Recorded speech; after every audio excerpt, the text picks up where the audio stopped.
9 वर्षाच्या बालिकेवर निग्रून बलात्कार झाला। पैशाचे आमिष दाखवत पिठाच्या गिरणीत एकाने हे कृत्य केलं। नागपुरातील पारडीतील ही घटना आहे। 9 वर्षाच्या बालिकेला पैसे देतो असे सांगत तिच्यावर पिठाच्या गिरणीत बलात्कार करण्यात आला। नागपुरातील पारडी पोलीस स्टेशनच्या हद्दीतील शिवशक्ती नगर मध्ये ही घटना घडली। शाळेला सुट्टी असल्याने ही बालिका मैत्रिणींसोबत खेळायला घराबाहेर पडली होती। घरी परत येत असताना सुरा दशरथ रोडे यांनी बालिकेला पैशांचे आमिष दाखवले। रोडे याने तिला पिठाच्या गिरणीत नेले आणि तिच्यावर अत्याचार केला।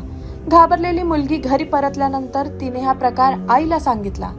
आईने पारडी पोलीस ठाणे गाठत तक्रार दाखल केली।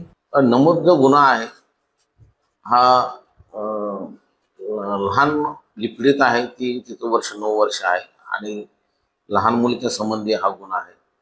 याच्यामध्ये जो आरोपी आहे सुरा दशरथ रोडे वय 52 वर्ष याची चक्की आहे आणि त्या चक्कीवर तो दिवसभर असतो आणि त्या चक्कीवर तो दुपारी एकटा बसलेला असताना हे लहान मुलं त्याच्याकडे नेहमी यायचे, तर तो त्यांना चॉकलेटला पैसे द्यायचे। तर त्या चॉकलेटला पैसे द्यायच्या निमित्ताने त्याने त्या लहान मुलीसोबत दुष्कृत्य केलेलं आहे। त्यावरून पोलीस ठाणे पारडी येथे त्याच्यावर पोक्सो आणि BNSच्या कलमाखाली गुन्हा नोंद झालेला आहे। लोक बघतात हा चेहरा असा, तेव्हा डलनेस दिसला तर ग्लो अँड लवली ह्याचे 10 mg विटामिन सिरम त्वचेच्या आतून नवीन सेल्स उभारते। चेहरा बनतो उजळ नव्यासारखा। Glow and lovely glow up.